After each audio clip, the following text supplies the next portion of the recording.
When you go to places like China in the old days, and now more recently these days, it's not an easy thing to do. It's not safe. And I liked to go to places where it wasn't safe. But every time I did, I had this sort of guilt that was on me because I knew I was going to get out of that country and make it back home to these United States of America where it was safe to be a Christian. That was my experience for about 25 years. Now let me announce something if you haven't noticed it. No matter who you are, no matter where you live, including in the West, or more specifically even North America, it isn't safe anymore. The reality is that increasingly, rather than thinking of you and me as people who are old-fashioned, irrelevant, believing in silly wives' tales, instead of thinking of us as just misguided, increasingly, all around us, no matter what nation you are in today, they are saying to us, you are evil.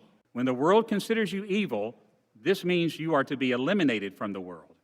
This means you have to be suffering, disenfranchised, losing your jobs, losing your children, losing your homes, losing your churches, because the world finds us to be offensive. I don't know how to tell you this, but the doctrine of total depravity is offensive to the world. Doctrines like unconditional election, offensive to the world. Teachings like limited atonement, irresistible grace, perseverance of the saints, these are offensive to the world in which we live. Do you know that that's true?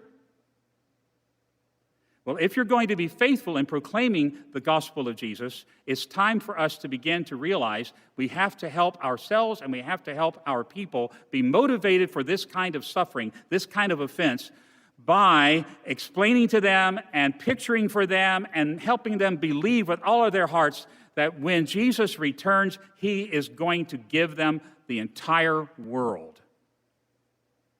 How does the apostle put it in Revelation chapter 5?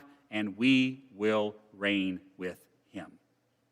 Jesus went through his sufferings, his substitutionary sacrifice on the cross, his resurrection from the dead, his ascension into heaven, and is now leading his people in victory over the entire world, and he will return in glory to bring the kingdom of God to this earth.